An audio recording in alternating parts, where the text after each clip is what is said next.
Okay.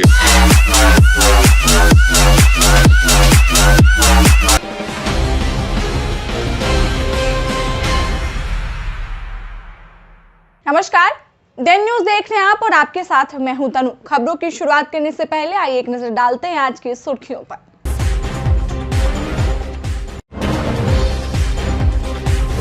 पान मसाला कारोबारी हत्याकांड का खुलासा, पड़ोसी दुकानदार राहुल निकला साजिशकर्ता। शूटर को पकड़ने गई पुलिस पर टीम पर अपराधियों ने किया फायरिंग। जवाबी कार्रवाई में पुलिस ने भी चलाई गोली, एक अपराधी घायल।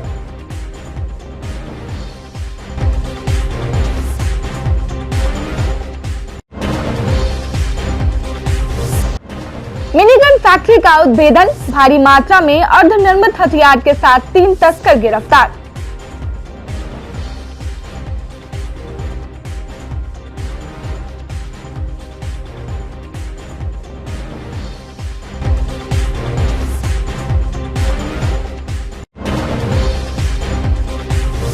और होली को लेकर शराब माफिया अलर्ट, उत्पाद विभाग और रेल पुलिस ने किया भारी मात्रा में शराब जब्त, 2 कारोबारी भी गिरफ्तार।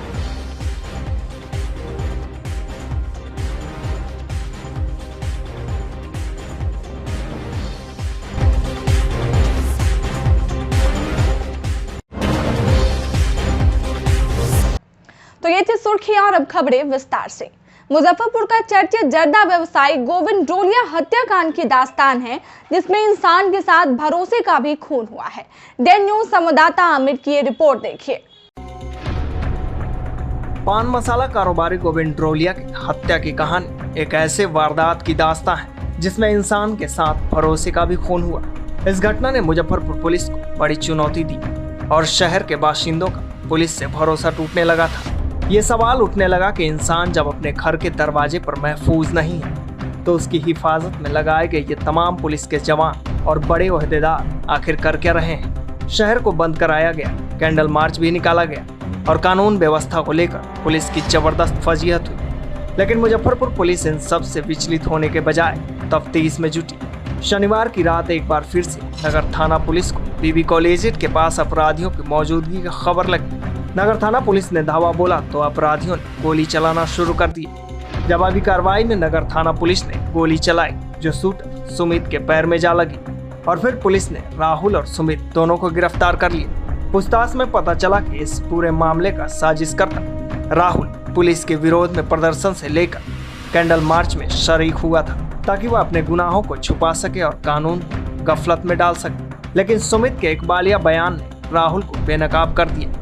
दरअसल राहुल के पिता छोटे कारोबारी हैं, जबकि गोविंद ड्रोलिया बड़ा कारोबारी था। गोविंद के थोक दुकान से माल लेकर उनका धंधा चलता था। राहुल को यह कबूल नहीं था, उसकी कमाई गोविंद से कम है, इसलिए उसने गोविंद को दुनिया से उठा देने का प्लान सेट कर दिया। डेन न्यूज की टीम गोविंद की हत्या से लेकर शूटर के एनकाउंटर तक लगातार अपनी खबरों से आम लोगों को रूबरू कराते रहे। एनकाउंटर वाली रात भी डेन न्यूज संवाददाता आमिर ने अपनी पूरी मौजूदगी से खबर को सबसे पहले आप तक पहुंचाई। गोविंद हत्याकांड को पूरे लीड करने वाले डीएसपी टाउन राम नरेश पासवान इस वक्त हमारे साथ मौजूद हैं। रात इनकाउंटर में भी लगातार एसएसपी के साथ मौजूद थे। सर, बड़ी चुनौती थी इस हत्याकांड का उद्भेदन करना, क्योंकि शहर में काफ़ी बवाल भी हो रही थी। सर, कैसे इसको लीड कर रहे थे? जी, ये बड़ी हत्या थी, चूँकि ये व्यवसायी थे और शहर के बीचों बीच और थाने के ही आसपास उसकी हत्या कर दी गई थी। ये एकदम से ब्लाइंड केस था, पुलिस के लिए काफ़ी चुनौतीपूर्ण था, लेकिन एसएसपी साहब के निर्देश पर हमारी टीम ने दिन रात एक करके मेहनत कर करके कई टीम हमारी बनाई गई थी, जिसमें सीसीटीवी वगैरह से लेकर करके और जो मैनुअल इनपुट हैं ये सारे इकट्ठा करते करते हमारा कड़ी से कड़ी जुड़ते गया, साक्ष्य एकत्रित होते गए और अंततः हम लोग जो इसमें संलिप्त अपराधकर्मी थे उन तक हम लोग पहुँच पाए, उनकी गिरफ्तारी की गई है। सर, इस एंगल में काम किया गया था, कभी सर सोच भी पाए थे कि जो पड़ोसी दुकानदार है सर वही साजिश करता होंगे? ये हम लोग कई बिंदु पर जांच पड़ताल कर रहे थे। एक बिंदु यह भी था कि बिजनेस में जो लेन देन होते हैं उसमें भी कहीं एंगल तो नहीं है, इस बिंदु पर हम लोग थे। लेकिन ये जस्ट पास का ही आदमी उनके लिए ये इतना खतरनाक हो जाएगा ये हम लोग सोच के नहीं चले थे, लेकिन जब साक्ष्य इकट्ठा होते गए तो हम लोग उन तक पहुंच गए। सर राहुल को क्या दिक्कत था सर गोविंद से, जो बगल में दुकान था, तो क्या बिजनेस टाइम को लेकर? राहुल को दिक्कत ये था कि इसका दुकान करीब पिछले 10-12 वर्षों से वहाँ चल रहा था और पिछले जून में इनका जो मृतक हैं गोविंद जी, ये वहाँ पर दुकान ले गए, जिससे उसका दुकान प्रभावित हो गया था। इसी राइवलरी में उसने इस घटना को अंजाम दिया। सर रात क्या हुआ था, अपराधी कहाँ पर था छुपे हुए? जी, एक अपराधी की गिरफ्तारी हुई, उसके बाद उन्होंने बताया कि ये शूटर मुख्य रूप से ये आदमी है, दोनों रिश्तेदार ही हैं आपस में। तो टाउन एसएचओ के नेतृत्व में उसकी गिरफ्तारी के लिए छापामारी करने के लिए गई टीम, लेकिन जैसे ही अंधेरा में पहुंचे तो उसने पुलिस पर फायरिंग कर दिया। आत्मरक्षार्थ जो पुलिस भी अपना जवाबी कार्रवाई की, जिसमें एक अपराधकर्मी को गोली लगी है पैर में, उनका इलाज किया जा रहा है। शूटर की सर इसमें क्या जो इस पहले से आपराधिक कोई रिकॉर्ड है या न्यू ये आपराधिक रिकॉर्ड हम लोग इसका खंगाल रहे हैं। पता चला है कि कई वर्षों पूर्व जब ये माइनर ही था, उसमें भी इसके विरुद्ध एक केस दर्ज है, उसका हम लोग जानकारी इकट्ठा कर रहे हैं। सर कुल कितने लोगों की अब तक इसमें गिरफ्तारी हो गई? अभी कुल 3 आदमी की गिरफ्तारी हो गई है और आगे अनुसंधान में जो भी आएंगे। जो इसमें साजिश करता राहुल, जो जर्दा कारोबारी, उसकी गिरफ्तारी? जी, राहुल की भी गिरफ्तारी। तो सफलतापूर्वक इन लोगों ने पूरी घटना का उद्भेदन कर लिया है। डीएसपी टाउन राम नरेश पासवान को आप सुन रहे थे, जो कि रात में भी इनकाउंटर में बीबी कॉलेजिएट मैदान में मौजूद थे। एसएसपी के साथ लगातार ये लीड कर रहे थे। इनका कहना है कि जो गोविंद हत्याकांड है, जर्दा कारोबारी गोविंद हत्या, उसके सफलतापूर्वक उद्भेदन कर लिया गया है और जो शूटर है उसे इनकाउंटर में गोली मारी गई, जिसका इलाज एसकेएमसीएच में चल रहा है। अपने सहयोगी रविकांत के साथ आमिर, डेन न्यूज, मुजफ्फरपुर।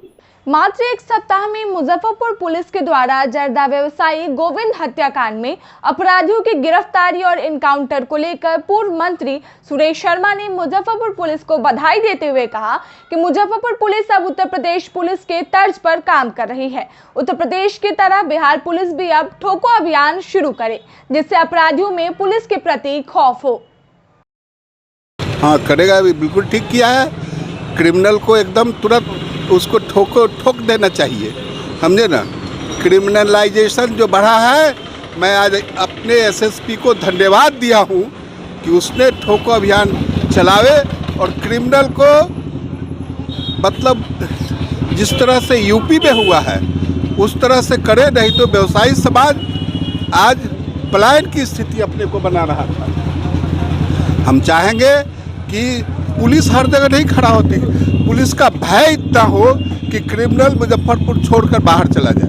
रात जो घटना जो हुई है, क्या कुछ कहेंगे? जो एक अपराधी को पुलिस ने गोली मारी है और दूसरा जो व्यवसायी है जो कातिल, अबे वो भी गोली चलाया तो 12 तो कौन गलती किया? ठीक किया, वो चलाया तो बहुत अच्छा। अब पुलिस मारी तो खराब, बिल्कुल ठीक किया है, ऐसे करना पड़ेगा। मुजफ्फरपुर के मोतीपुर पुलिस ने हथियार बनाने वाली एक मिनी गन फैक्ट्री का उद्भेदन किया। इस मामले में मोतीपुर इलाके के महादेव ठाकुर सहित 3 को गिरफ्तार किया गया है। पुलिस ने इनके पास से हथियार निर्माण से संबंधित औजार, लेथ निर्मित, अर्धनिर्मित हथियार सहित भारी मात्रा में जिंदा कारतूस बरामद किया है। पुलिस की पूछताछ में मिले सुराग के आधार पर हथियार निर्माण और उसकी आपूर्ति करने वाले अंतर जिला गिरोह के कई अपराधियों का नाम सामने आया है। दरअसल पुलिस को गुप्त सूचना मिली थी कि मोतीपुर के रतनपुरा का महादेव ठाकुर हथियार बनाकर अन्य जिले के अपराधियों को सप्लाई कर रहा है। हथियार निर्माण के लिए उसने कई औजार सहित अन्य सामग्री इकट्ठा कर रखा है, साथ ही कई हथियार बनाकर भी रखा है। सूचना के आधार पर डीएसपी पश्चिमी अभिषेक आनंद के नेतृत्व में मोतीपुर थाना अध्यक्ष मुकेश कुमार ने फोर्स के साथ महादेव ठाकुर के यहां छापेमारी की, जहां से हथियार बनाने के औजार सहित निर्मित और अर्धनिर्मित हथियार बरामद हुआ। बताया जा रहा है कि महादेव ठाकुर कई दशक से हथियार निर्माण का कार्य करता आ रहा है। उनके बनाए हथियार बिहार शरीफ, बेगूसराय, पूर्वी चंपारण, पश्चिमी चंपारण सहित कई जिलों के अपराधी इस्तेमाल करते हैं। महादेव ठाकुर राइफल, बंदूक, पिस्टल बनाने में माहिर बताया जा रहा है। महादेवपुर में भी कई बार जेल जा चुका है। उसके द्वारा बताए गए ठिकानों पर छापेमारी कर पुलिस ने 2 अन्य शातिर हथियार निर्माता और उसकी सप्लाई करने वाले को गिरफ्तार किया है, जिसकी पहचान भगवानपुर बजरंगपुरम के रविंद्र रंजन और पूर्वी चंपारण के अरविंद कुमार के रूप में हुई है। पूरे मामले पे जानकारी देते हुए एसएसपी जयंतकांत ने बताया कि महादेव ठाकुर से पूछताछ में कई अपराधियों से हथियार लेन देन की बात सामने आई है। महादेव ठाकुर मुजफ्फरपुर, मोतिहारी समेत कई जिलों में अपराधियों को हथियार सप्लाई किया करता था। पुलिस इसके पूरे गिरोह को खंगालने में जुट गई है। मुजफ्फरपुर पुलिस को सूचना मिली कि कुछ अपराधी किस्म के लोग जो कि मोतीपुर थाना क्षेत्र में अवैध एक मिनी गन फैक्ट्री में अवैध हथियारों का निर्माण कर रहे हैं और इस मामले में DSP waste Abhishek Kumar, SHO Motipur Mukesh Kumar के नेतृत्व में बनाई गई टीम ने मौका वारदात पर रेड की। रेड के दौरान 3 व्यक्तियों को अरेस्ट किया गया, जिनके पास से 1 पिस्टल, 6 कंट्रीमेड वेपन, इसके अलावा 20 से अधिक अर्धनिर्मित हथियार और हथियार बनाने की मशीन और सामान बरामद किया गया। और जब इन पकड़ाए गए लोगों से पूछताछ की गई तो इन्होंने बताया कि इसमें जो इसका मुख्य सरगना है महादेव ठाकुर, ये पूर्व में भी जेल जा चुका है और यही हथियार बनाता है। इसके अलावा जो अन्य व्यक्ति जो लोग अरेस्ट हुए, उन लोगों ने भी इस मामले में अपनी संलिप्तता स्वीकार की है। इस प्रकार पुलिस को एक अवैध मिनी गन फैक्ट्री का उद्भेदन करने में और लगभग 2 दर्जन से अधिक हथियारों को जब्त करने में सफलता प्राप्त हुई है। कब से चल रहा था ये जो महादेव ठाकुर से बातचीत हुई है, जो इसका जो है स्टेटमेंट रिकॉर्ड किया गया है, उसमें ये पूर्व में 2000 में भी जेल जा चुका है, 2008 में भी इसका एक आपराधिक इतिहास है जिसमें ये जेल जा चुका है और जिसमें ये 2011 में छूट के आया था। तब से ये लगातार इसी निर्माण कार्य में लगा हुआ है, जिसका पुलिस ने लगभग 10 वर्षों बाद खुलासा किया है। ये जो है ये सप्लाई जो है करता था मोतिहारी क्षेत्र में करता था, मुजफ्फरपुर के सिवाय पट्टी के एरिया में है, मोतीपुर के थाना क्षेत्र के एरिया में, बाकी अन्य जगहों पर आपराधिक लोगों को किस्म के लोगों को करता था। और जो गलत तरीके से गैंग चला रहे हैं उन सभी लोगों को इसकी सप्लाई करता था हथियारों की, जिसके बारे में अभी पूछताछ जारी है। उन लोगों को चिन्हित सर किया गया है, किनको किनको सप्लाई किया गया था? हाँ, इसमें कुछ सरगना लोग हैं जो कि मोतिहारी क्षेत्र के रहने वाले हैं, मुजफ्फरपुर के सिवायपट्टी थाना क्षेत्र के रहने वाले हैं, जो कि जिसके लिए इसने हथियारों को बनाया है और उनको भी सप्लाई किया है। इस मामले में डीएसपी वेस्ट ने एक गहन इंट्रोगेशन किया है, जिसमें ये बातें पता लगी हैं और इसमें आगे की कार्रवाई जारी है। अभी तक के हम लोगों ने जो पूछताछ की है, इसमें जो इसने अपनी नक्सली संलिप्तता भी स्वीकार की है। ये जो है उनके लिए बनाए गए हथियारों को जो है या फिर उसको जो है उसकी मरम्मती करता था। तो हम लोग इस पूरी तरीके से पूछताछ कर रहे हैं, जिससे कि आगे के बारे में पता लगे।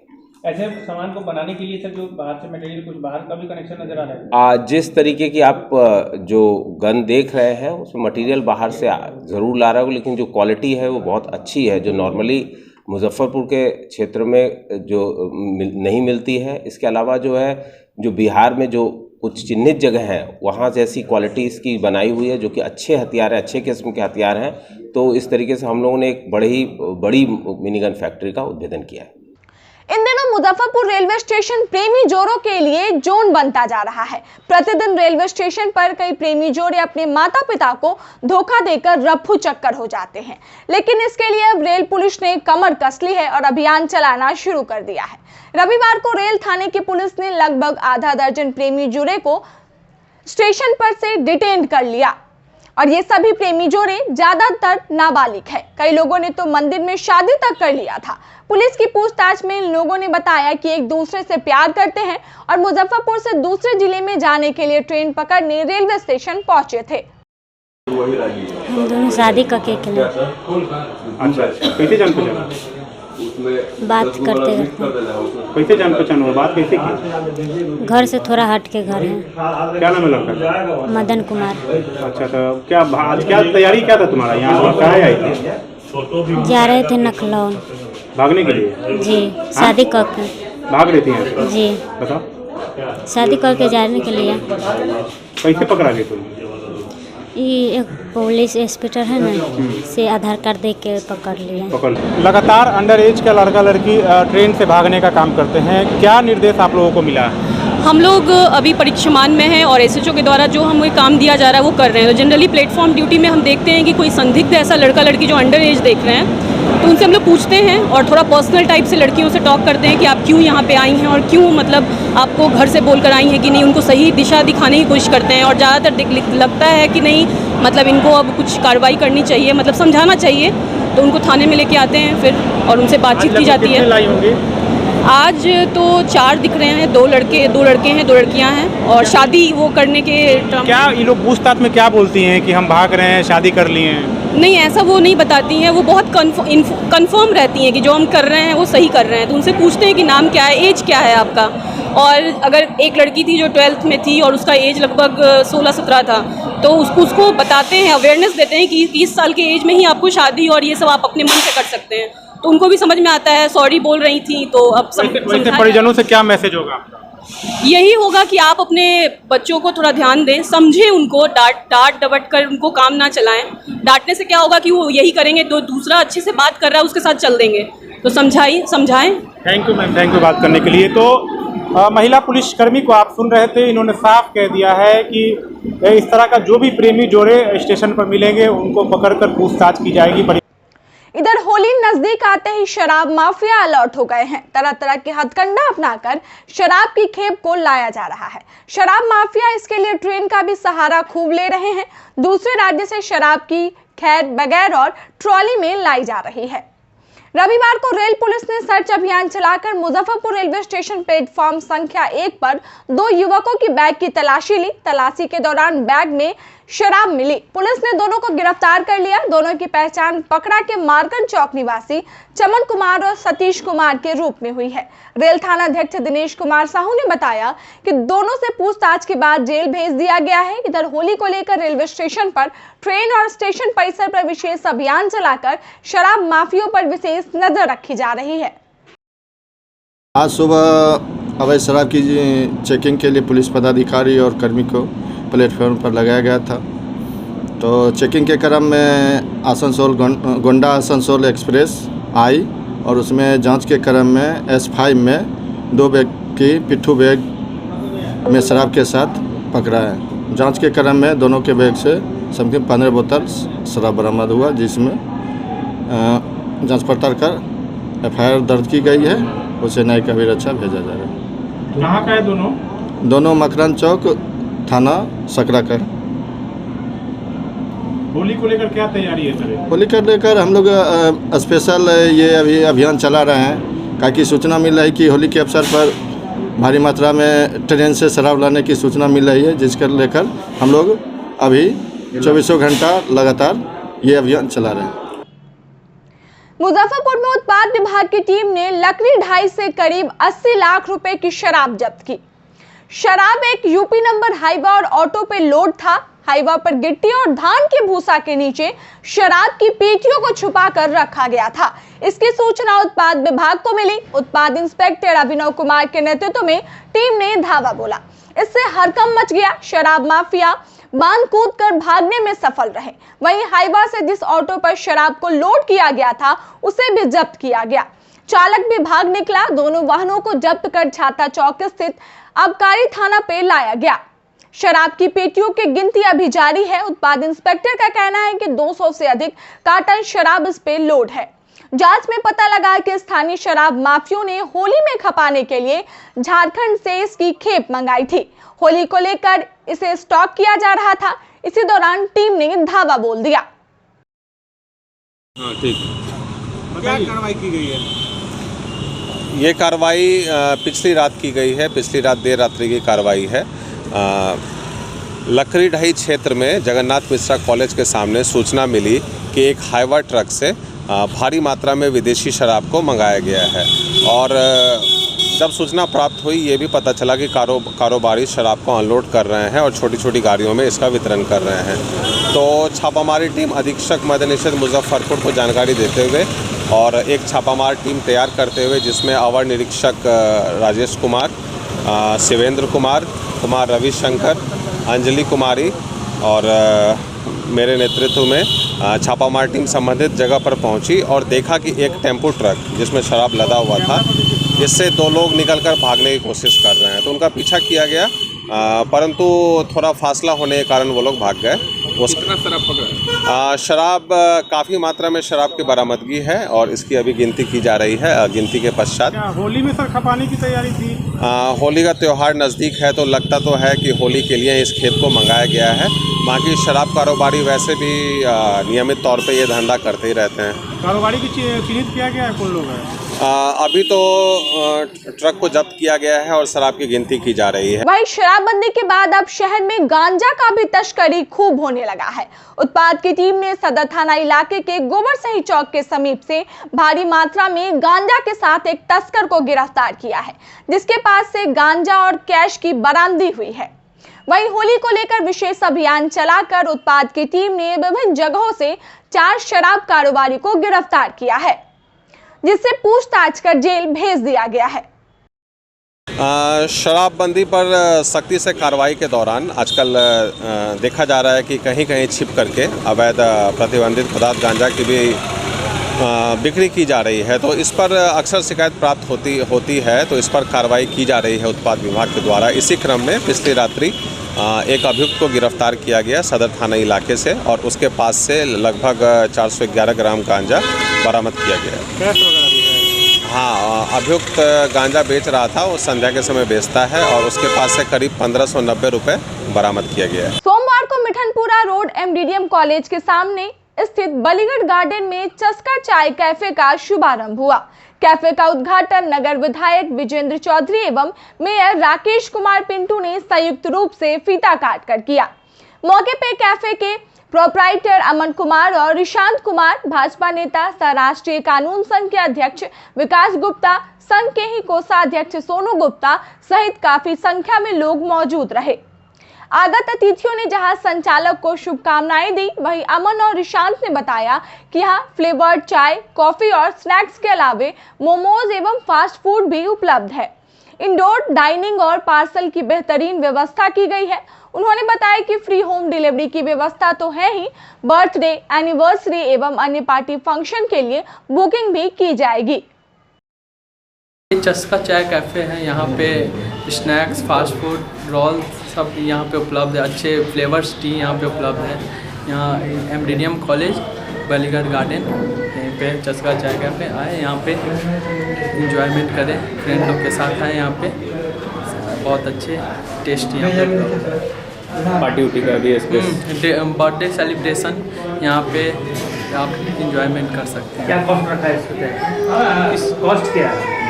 बर्थडे सेलिब्रेशन का बहुत चीप रेट में एकदम। बर्थडे सेलिब्रेशन का अभी कुछ दिन ऑफर चल रहा है, फ्री ट्रायल, आइए बर्थडे सेलिब्रेट कीजिए बस। कितने % डिस्काउंट दी जा रही है? अभी नए है 40% डिस्काउंट दी जा रही है। ये आपको एमडीडीएम कॉलेज के सामने गली है, गली का नाम है आपको बलीगढ़ गार्डन, उसी में ही है। ये चस्का चाय कैफ़े के नाम से ये ओपन हुआ है, तो जो भी है वो आके एंजॉय कर सकते हैं।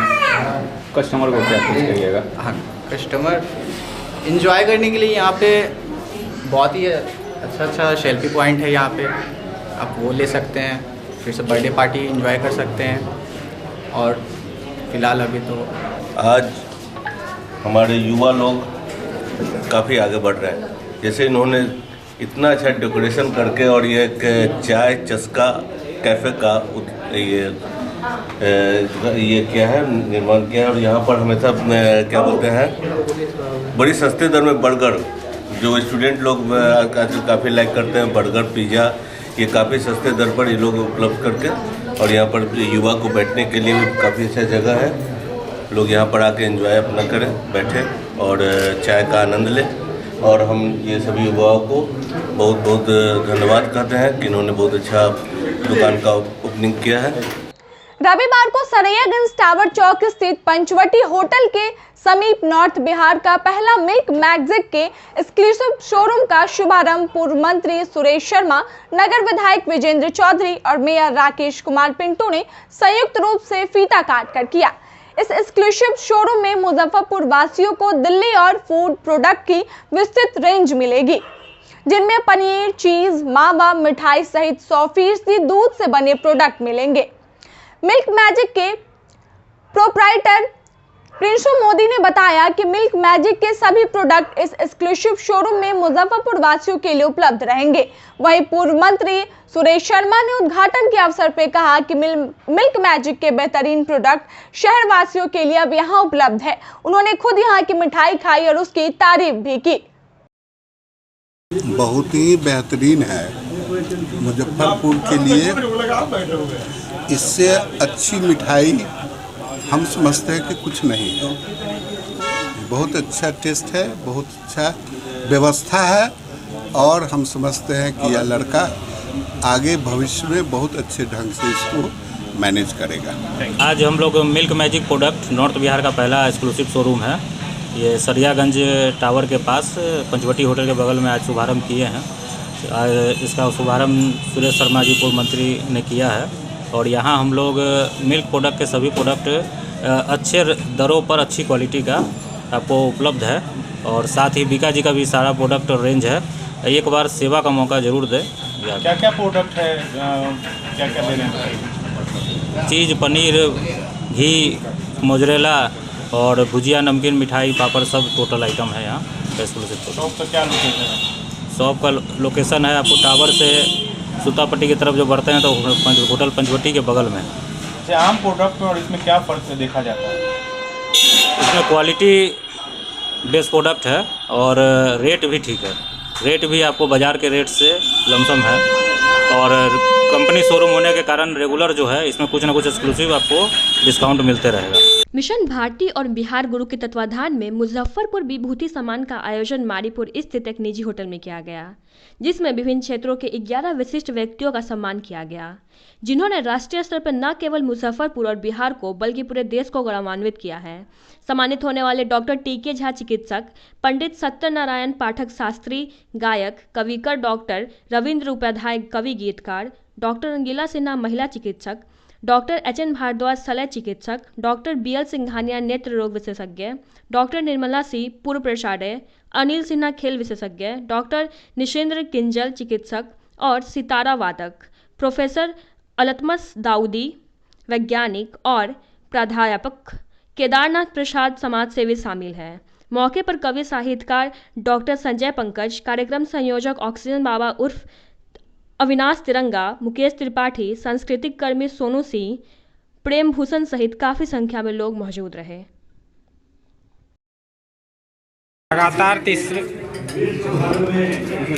लगातार तीसरे वर्ष मिशन भारती एवं बिहार गुरु के तत्वाधान में हम लोग मुजफ्फरपुर विभूति सम्मान देते हैं। इस वक्त 2021 का सम्मान आज दिया जा रहा है। ये शहर के 11 गौरवान्वित व्यक्ति जिन्होंने मुजफ्फरपुर शहर के लिए अच्छा काम किया है, राष्ट्रीय स्तर पर कार्य किया है, वैसे लोगों का सम्मान हम लोगों ने मुजफ्फरपुर की जनता की ओर से किया है। किन किन लोगों?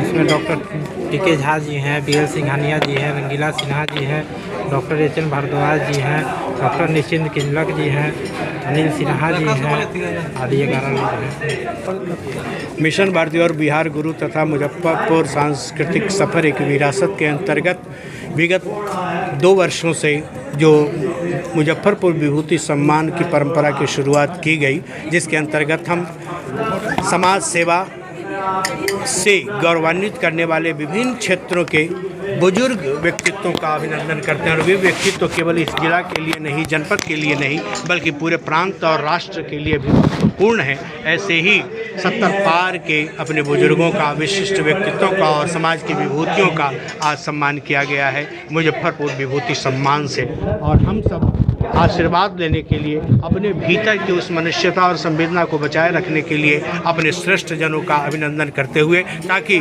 विरासत के रूप में, यह परंपरा के रूप में आने वाली पीढ़ी भी इसे आत्मसात करे और बुजुर्गों के सम्मान की यह परिपाटी बनी रहे, इसके लिए श्री अविनाश तिरंगा जी, श्री मुकेश त्रिपाठी जी, युवा संस्कृति कर्मी सोनू सिंह और इस आयोजन से जितने भी जुड़े हुए लोग हैं उन सबको बहुत बहुत शुभकामनाएं देता हूं कि नए मकान में चीज़ें पुरानी कौन रखता है, परिंदों के लिए कुंडों में पानी कौन रखता है, एक हम हैं जो संभाले हुए हैं, वरना सलीके से बुजुर्गों की निशानी कौन रखता है। ये हम मुजफ्फरपुर है और मुजफ्फरपुर की गौरवशाली भाईचारे की, सांप्रदायिक सद्भाव की यह एक गौरवान्वित करने वाली दीप्त केवल राष्ट्रीय ही नहीं बल्कि वैश्विक परंपरा है। और शनिवार को एलएस कॉलेज पत्रकारिता एवं जनसंचार विभाग और शिक्षा सांस्कृतिक उत्थान न्यास उत्तर बिहार के संयुक्त तत्वाधान में राष्ट्रीय संगोष्ठी का आयोजन किया गया। संगोष्ठी का विषय शिक्षा सृजन और संवाद की भाषा मातृभाषा रखी गई थी। संगोष्ठी की अध्यक्षता एलएस कॉलेज के प्राचार्य डॉक्टर प्रोफेसर ओम प्रकाश राय के द्वारा की गई। वहीं विशिष्ट अतिथि के तौर पर जिला एवं सत्र न्यायाधीश मनोज कुमार सिन्हा और मुख्य अतिथि बिहार लोक सेवा आयोग के सदस्य प्रोफेसर अरुण कुमार भगत ने दीप प्रज्वलित कर संगोष्ठी का शुभारंभ किया। मुख्य वक्ता के तौर पर शामिल पूर्व कुलपति डॉक्टर रिपु सुदन श्रीवास्तव ने मातृभाषा पर जोर देते हुए कहा कि शिक्षा से सृजन और संवाद की भाषा हमेशा मातृभाषा ही होनी चाहिए। और जागरूकता बढ़ी है आज के तारीख में। इनफैक्ट न्यायालय में बहुत ज़्यादा, पूरे तो नहीं बट बहुत ज़्यादा कार्य जो है वो हिंदी में किए जा रहे हैं। इवन उच्च न्यायालय में भी आज के तारीख में हिंदी में बहस लोग करते हैं और जजेज हिंदी में सुनते हैं। बहुत सारे निर्णय भी हिंदी में। आगामी महोत्सव हम लोग मना रहे हैं भाषा को लेकर क्या स्थिति आपको नजर आती है, खासकर मातृभाषा हिंदी के रूप में? जैसे इनफैक्ट जो आज का डिजिटल युग है तो इसमें अंग्रेजी हर तरफ है। आज के वो एक तरह से अगर कहें तो ये वर्ल्ड का विंडो है अंग्रेजी, और बहुत बड़े पैमाने पर और हर तरफ, चाहे वो मेडिकल की पढ़ाई हो, इंजीनियरिंग की हो, लॉ की हो, कंप्यूटर की हो, सब जगह अंग्रेजियत का बोलबाला है। और हिंदी कहीं ना कहीं पिछड़ रही है, बट इसमें काम करने की आवश्यकता है। इन दैट सेंस कि बहुत सारे ऐसे शब्द हैं, विधि शब्दावली हो जैसे या जनरल शब्दावली हो, इसमें थोड़ा सा काम करने की आवश्यकता है। मातृभाषा माँ से सीखी हुई भाषा है, आत्मीयता की भाषा है, सहृदयता की भाषा है, और इसके साथ जो मिठास है, इसके साथ जो आत्मीयता है, वो किसी दूसरी भाषा में संभव नहीं है। यद्यपि बिहार में 5 प्रमुख रूप से भाषाएं हैं, लेकिन उन 5 के अतिरिक्त ये हिंदी जो है वो सहोदरी भाषा, ये सारी भाषाएं सहोदरी भाषा हैं। और मुझे लगता है कि अगर सहोदरी भाषा का विकास होगा तो स्वाभाविक रूप से हिंदी का भी विकास होगा। आज की संगोष्ठी थी कि शिक्षा सृजन और संवाद ये मातृभाषा के माध्यम से होना चाहिए। ये अभी दुनिया के मनोवैज्ञानिकों का ऐसा मानना है कि अगर मातृभाषा में बच्चों को, शिशु को शिक्षा दी जाए तो वो अधिक फलीभूत होगी वो शिक्षा। इसलिए इस पर चर्चा होनी चाहिए, इस पर विषय है। और संवाद, हम जब एक दूसरे से चर्चा करते हैं, बात करते हैं, तो मातृभाषा में अगर अपनी बात कहेंगे तो ज़्यादा उसको लगेगी, जो हमारा श्रोता है हमारे ही मातृभाषा का है तो उसके हृदय तक मेरी बात जाएगी। ऐसे हम अंग्रेजी में बोलते हैं या किसी दूसरी भाषा में बोलते हैं तो वो ऐसी बात हो नहीं पाती है। इसलिए ये विषय रखा गया है और इस पर काफ़ी चर्चा देश भर में हो रही है। देश के विश्वविद्यालयों में, महाविद्यालयों में, संगोष्ठियों में ये चर्चा का विषय बनाया गया है कि शिक्षा और संस्कृति में भी अपनी मातृभाषा की बात जब आएगी तो संस्कृति विकसित होगी, पुष्ट होगी, प्रौढ़ होगी। इसलिए ये विषय माना गया है। तो इस विषय पर चर्चा हो रही है। अब इसमें पक्ष विपक्ष इस तरह की चर्चाएं होती है और जब चर्चा होती है तो बात आगे बढ़ती है। जी, जिंदगी मिली है मुस्कुराइए, एक पुस्तक जिसकी रचना मैंने की है। आज मेरा सौभाग्य है कि मैं जिस कॉलेज का छात्र, लंगट सिंह महाविद्यालय का छात्र रहा हूँ, वहाँ इसका विधिवत लोकार्पण किया गया है। और प्राचार्य महोदय बहुत पहले से कहे थे मेरे बारे में कि मैं अपने पूर्ववर्ती छात्रों को सम्मानित करूँगा। आज एक बहुत ही बड़े अच्छे मंच से मुझे सम्मानित किया गया है। मेरे सृजन को इन लोगों ने सम्मानित किया है। मैं कॉलेज के पूरी टीम के प्रति हृदय से आभार व्यक्त करता हूं और मैं निरंतर कुछ न कुछ लिखता रहूंगा, जिससे इस लंगट सिंह महाविद्यालय के एक पूर्ववर्ती छात्र होने के नाते मैं अपने आप को जो गौरव महसूस करता हूं, उसकी खुशबू पूरे जगत में फैले और पूरे भारत में इस कॉलेज का नाम हो, ऐसा हमारी कोशिश रहेगी। और आज का जो एक सृजन संवाद की भाषा मातृभाषा विषय पर एक संगोष्ठी थी। वो बहुत ही बेहतरीन संगोष्ठी थी और इसमें बहुत बड़े बड़े विद्वान आए थे और सब लोगों ने अपना विचार दिया है। शनिवार को 2 दिवसीय राष्ट्रीय संगोष्ठी, जिसका आयोजन बिहार विश्वविद्यालय मैथिली विभाग एवं ललित नारायण तिरहुत महाविद्यालय के संयुक्त तत्वाधान में LNT कॉलेज के प्रांगण में आयोजित किया गया था। उसका समापन नाटककार सुधांशु शेखर चौधरी की याद में की गई। समापन समारोह में डॉक्टर विजेंद्र झा के द्वारा लिखित पुस्तक कोशा का विमोचन भी किया गया। साहित्य अकादमी के अध्यक्ष डॉक्टर अशोक कुमार झा अविचल ने बताया कि मैथिली भाषा के उत्थान और मैथिली साहित्य को बढ़ावा देने के लिए इस प्रकार का आयोजन प्रतिवर्ष किया जाता है। LNT कॉलेज में 10 वर्षों के बाद यह आयोजन हुआ है। वहीं सुधांशु शेखर चौधरी की 100वीं जयंती भी है, जिसको लेकर इस बार विराट स्तर पर 2 दिवसीय जन्म शतक वार्षिक राष्ट्रीय संगोष्ठी का आयोजन किया गया था। 2 दिन से यह संगोष्ठी चल रही है और यह मैथिली साहित्य के बहुत बड़े हस्ताक्षर सुधांशु शेखर चौधरी के जन्म शती के अवसर पर हो रहा है। जन्म शती 100 साल पूरे होने के बाद संगोष्ठी का आयोजन करने की परंपरा साहित्य अकादमी में है, जिसके माध्यम से साहित्यकारों के कृतियों को हम याद करते हैं, समीक्षा करते हैं। तो आज 2 सत्र में कार्यक्रम था, कल 3 सत्र का कार्यक्रम था। कुल 20 पेपर शोध पत्र आज प्रस्तुत किए गए, उनके नाटक पर, उनके उपन्यास पर, उसके उपन्यासों और साहित्य में जो विषय वस्तु है उसके आज के संदर्भ में क्या उपादेयता है, जैसे मैथिली के शैली निर्धारण में उनकी क्या भूमिका है, उपन्यास के क्षेत्र में किस प्रकार प्रयोग धर्मिता को उन्होंने बढ़ावा दिया, या किस प्रकार से मैथिली को एक व्यापक परिदृश्य उन्होंने प्रदान किया, इन सारी बातों पर परिचर्चा हुई है। देश के कोने कोने से मैथिली के साहित्यकार यहाँ आए हुए थे, कलकत्ता से, हजारीबाग से, जमशेदपुर से मैं खुद हूँ, यहाँ दरभंगा, मधुबनी, मुजफ्फरपुर, पटना, सब जगह के जो साहित्यकार हैं, जो इन के साहित्य के गहन पाठन से जुड़े हुए हैं, पाठक भी हैं, समीक्षक भी हैं, जिनका काम है, वे सभी इकट्ठा हुए थे और बड़ी अच्छी और गंभीर विमर्श हुआ है, प्रश्नोत्तर हुआ है।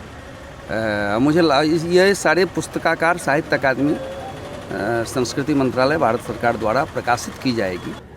मैथिली भाषा के लिए ये बहुत ही महत्वपूर्ण है, क्योंकि अभी मैंने मैथिली का जो समीक्षा पक्ष जो है, जो समालोचनात्मक कार्य जो मैथिली में हो रहा है, तो अगर इस सब तरीके का संगोष्ठी होता है तो उसमें जो एक दृष्टि आती है, जो भी हमारे छात्र यहाँ रहते हैं या रिसर्च स्कॉलर रहते हैं, उनको समीक्षा का पैटर्न, कैसे समीक्षा किया जाए, ये सब उनको अवगत होते हैं और आगे वो और अच्छा काम कर सकते हैं। और सबसे बड़ी बात ये है कि ये बहुत दिन के बाद हम लोग ये पर लगभग 10 साल के बाद यहाँ पर ये आयोजन हुआ है साहित्य अकादमी का। इससे पहले एक हुआ था, 2012 में हुआ था। तो अभी हम लोग विश्वविद्यालय मैथिली विभाग और ललित नारायण तिरहुत महाविद्यालय दोनों के जॉइंट्स माने कि तत्वावधान में हम लोग यहाँ एक ये संगोष्ठी आयोजित किए हैं, जो 26 को कल हुआ और आज हुआ है समापन। हाँ, आज समापन उसका हुआ है, जो काफ़ी अच्छा रहा है। काफ़ी भी दर्शक भी रहे हैं, काफ़ी श्रोता रहे हैं और सब लोग माने काफ़ी खुश रहे हैं। मुजफ्फरपुर आई हॉस्पिटल आंख फोड़वा कांड की घटना के 100 दिन पूरे होने पर भी अस्पताल प्रशासन, स्थानीय प्रशासन और बिहार सरकार की ओर से किसी प्रकार की राहत और मुआवजा नहीं दिए जाने के विरोध में बिहार सिविल सोसाइटी, राष्ट्रीय जनजन पार्टी, युवा संघर्ष शक्ति, भूमियार ब्राह्मण एकता मंच, सेवा समन्वय समिति एवं अंतर्राष्ट्रीय स्नातक हिंदू वाहिनी के संयुक्त तत्वाधान में चलाए जा रहे आंदोलन के अगले पड़ाव के रूप में आगामी 2 मार्च को काला दिवस एवं जन आक्रोश मार्च निकाला जाएगा। यह बातें रविवार बिहार सिविल सोसाइटी के संयोजक चंद्रकिशोर परासर और राजपा के जिलाध्यक्ष मुकेश श्रीवास्तव ने नवयुवक समिति सभागार में प्रेस वार्ता आयोजित कर पत्रकारों को दिया। साथ ही 100 दिनों के अंधेपन के संघर्ष को संगठनों के समायोजन समिति ने 100 ब्लैक डेज ऑफ ब्लाइंडनेस शीर्षक से एक कोलाज पोस्टर का विमोचन भी किया गया। आज का प्रेस कॉन्फ्रेंस रखा गया है कि आज हम लोगों ने बिहार सिविल सोसाइटी के तत्वाधान में एक बैनर का अनावरण किया है, जो कि 100 दिन 2 मार्च को पूरा होने जा रहा है। आई हॉस्पिटल में जो कांड हुई थी अंधापन का, उस पर अभी तक सरकार ने कोई या पक्ष विपक्ष ने कोई भी मरीज के बारे में नहीं सोचा गया है। तो आज हम लोगों ने प्रेस कॉन्फ्रेंस इसके लिए किया है कि एक बैनर का अनावरण था और दूसरा कि हमारा आई हॉस्पिटल गेट से 2 मार्च को विभिन्न रूटों के द्वारा समाहरणालय तक भारी आक्रोश मार्च को निकाला जाएगा, जो कि प्रशासन की नींद शायद इससे खुल जाए, जैसा कि हम लोग सोचते हैं। वैसे हमारा जो हम लोगों ने PIL दाखिल किया था या यहाँ अपने परिवार में दायर किया था कोर्ट में, वो उन पर न्यायपालिका पे हमें विश्वास है। कस्तूरबा हॉस्पिटल द्वारा जो मरीजों को मतलब उसका दोहन शोषण किया गया, अभी तक कस्तूरबा हॉस्पिटल पर कोई कार्रवाई नहीं हुई है। ब्रह्मपुरा थाना में केस दर्ज करे हैं, किसी अभियुक्त की गिरफ्तारी नहीं हुई है, और जो मुआवजा सरकार द्वारा घोषणा किया गया था वो मुआवजा नहीं दिया गया है। इन सब चीज़ से बाध्य होकर आज हम लोग उसी आंदोलन का एक पोस्टर लॉन्च किए हैं। 2 मार्च को काला दिवस है और काला दिवस के साथ उग्र प्रदर्शन है। अगर सरकार नहीं मानती है, नहीं बात को समझती है, तो हम लोग उग्र आंदोलन करेंगे और समाहरणालय से लेकर हॉस्पिटल तक चक्का जाम करने का काम करेंगे। आज उसी के लेकर प्रेस वार्ता यहाँ पे आयोजित किया गया। बिहार सिविल सोसाइटी और उसकी जो 6 सहयोगी संस्थाएं हैं, बिहार ब्राह्मण एकता मंच, राष्ट्रीय जनजन पार्टी, युवा संघर्ष शक्ति, सेवा समन्वय समिति और अंतर्राष्ट्रीय सनातन हिंदू वाहिनी, इन सबों के समुच्चय से जो पिछले 90 दिनों से हम लोग मुजफ्फरपुर आई हॉस्पिटल कस्तूरबा कांड के खिलाफ जो आंदोलन चला रहे हैं, वो 22 नवंबर 2021 को हुआ था और 2 मार्च को इसके 100 दिन पूरे हो रहे हैं। उसकी तैयारी चल रही है और हम लोगों ने एक थीम क्रिएट किया है, 100 ब्लैक डेज ऑफ ब्लाइंडनेस, और उस थीम को एक पोस्टर के रूप में हम लोगों ने प्रस्तुत किया है। इसका विमोचन आज किया गया है। इस पोस्टर की विशेषता ये है कि पिछले 90 दिनों में जो मीडिया में, खास करके प्रिंट मीडिया में जो समाचार आए हैं, उनकी कतरनों का एक कोलाज बनाया गया है, ताकि वो एक स्वतः 100 दिनों की कहानी, पीड़ा की कहानी को बयां करते हैं। और उसके साथ ही हम लोगों का जो 2 मार्च को काला दिवस और जन आक्रोश मार्च है, उसका आह्वान का उस पर निवेदन भी किया गया है। तो इस प्रकार ये पोस्टर एक नॉलेजफुल पोस्टर है, ये एक जानकारी देने वाला पोस्टर है, ये कोई सामान्य बैनर नहीं है। इसको रिलीज़ करके हम आज संदेश देना चाहते हैं मुजफ्फरपुर शहर के 5 लाख लोगों को, यहाँ की जनता को, कि इतनी बड़ी घटना हुई है जिसमें पक्ष और विपक्ष, सत्ताधारी दल और विरोधी दल कोई भी सामने नहीं आया है। हम जैसे समाजसेवी और समाजसेवी संस्थाएं इसको लेकर 90 दिनों से आंदोलन कर रहे हैं। इन 100 दिनों में भी सरकार के मुखिया के द्वारा, मुख्यमंत्री के द्वारा राहत की घोषणा दिए जाने के बाद भी आज तक किसी प्रकार का ठोस कदम नहीं उठाया गया है। रविवार को बिहार छात्र संघ की ओर से बालूघाट स्थित एक निजी संस्थान में बैठक आयोजित किया गया, जिसमें सैकड़ों छात्रों ने बिहार छात्र संघ की सदस्यता ली। संघ के जगन्नाथ मिश्रा कॉलेज अध्यक्ष रोहित सिंह ने कहा कि बिहार में गिरती शिक्षा स्तर, बिहार विश्वविद्यालय में हो रही समस्याओं को समाधान हेतु बिहार छात्र संघ हमेशा छात्र छात्राओं के साथ खड़ा रहा है। साथ ही कहा कि बिहार छात्र संघ शुरुआत से ही बिना किसी राजनीतिक दल को समर्थन किए अपना कार्य करता रहा है, जिससे कई छात्र प्रेरित होकर आज सदस्यता ग्रहण किए हैं। मौके पर महानगर सचिव आदित्य कुमार, जिला IT सेल अध्यक्ष मयंक राज सहित काफी संख्या में लोग मौजूद रहे। G2 फिजिक्स क्लास में सदस्यता अभियान चलाया गया, जिसमें अनेकों छात्रों ने बिहार छात्र संघ में सदस्यता ली। और उन सब के जुड़ने का एक ही कारण है कि कॉलेज यूनिवर्सिटी में जो धांधली होती है, उससे वो लोग तंग आ चुके हैं और बिहार छात्र संघ से जुड़े हैं कि हमारे समस्याओं का समाधान हो। और इसके लिए उन्होंने जुड़ा है। हम लोगों ने उनको विश्वास दिलाया है कि आगे आने वाले समय में उनके साथ कुछ गड़बड़ नहीं होगा, उनको अच्छा से अच्छा मतलब सहायता किया जाएगा। इसी के विषय पर आज रखा गया मीटिंग। आज बैठक रखी गई थी सदस्यता अभियान को चलाने के लिए, जो कि बालूघाट स्थान और G2 फिजिक्स क्लासेस में रखी गई थी, जहाँ पे छात्रों ने बहुत अधिक मात्रा में हिस्सा लिया। और आगे बिहार छात्र संघ हर कॉलेज, हर स्कूल में सदस्यता अभियान चलाएगी और हर लड़का को जोड़ेगी, हर का समस्या सुन के उसका समाधान किया जाएगा। और जितना भी छात्र है इससे जुड़ना अति आवश्यक है कि इससे जुड़ जाइएगा बिहार छात्र संघ से, तब आपको कुछ करने को मिलेगा। और जो भी दलाली चलता है कॉलेज में हो, स्कूल में हो, इस पर आवाज़ उठाएगी बिहार छात्र संघ के कार्यकर्ता। और यह मीटिंग रखी गई थी, आदित्य जी साथ में थे, बड़े भैया संजय ठाकुर जी थे और ठाकुर जयमणि रत्नम जी थे, इनके नेतृत्व में रखा गया था। और इसके लिए मैं धन्यवाद देना चाहता हूँ मीडिया बंधु को जो ज़्यादा से ज़्यादा शेयर करें और ज़्यादा से ज़्यादा सदस्यता अभियान का जुड़े। रविवार को वार्ड 44 के पार्षद शेरू अहमद के द्वारा बनारस बैंक चौक पर एक निजी विद्यालय के प्रांगण में निःशुल्क स्वास्थ्य जांच शिविर का आयोजन किया गया। स्वास्थ्य शिविर में लगभग 250 लोगों ने अपना इलाज डॉक्टर SK झा और चर्म रोग विशेषज्ञ ज्ञानीता से करवाया। वार्ड 44 के पार्षद प्रतिनिधि मोहम्मद चांद ने बताया कि स्वास्थ्य शिविर में वार्ड के लोगों के लिए निःशुल्क ब्लड प्रेशर, डायबिटीज, ECG की जांच के साथ ही चिकित्सकीय परामर्श और दवाई निःशुल्क वितरण की गई। साथ ही कोरोना टीका भी लगाया गया।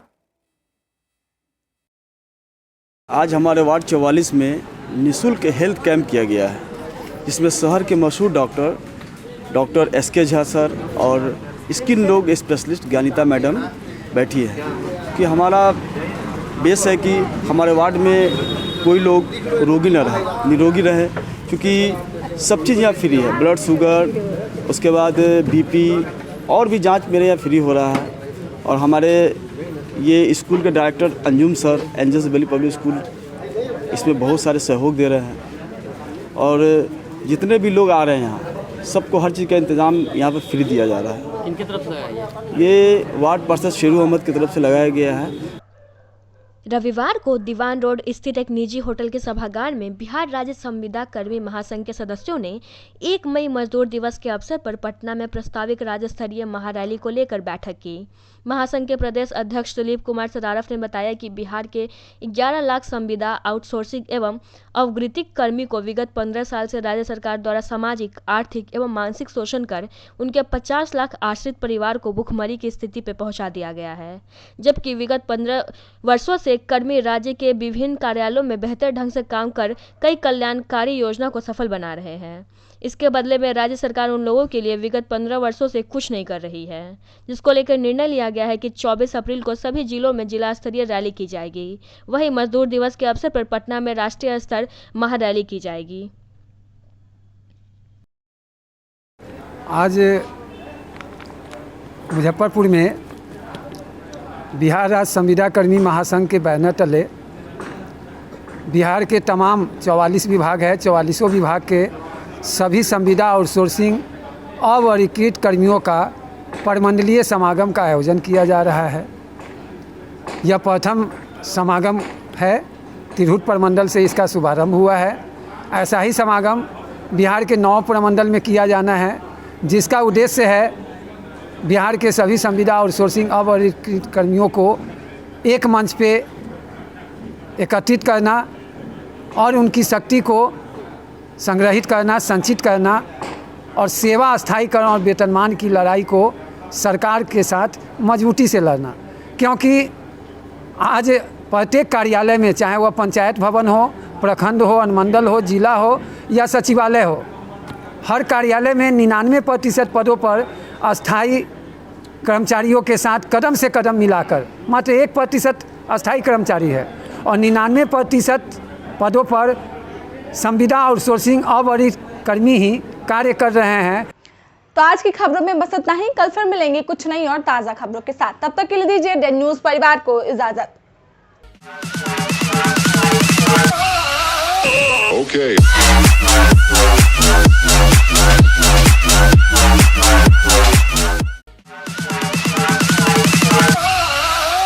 Okay.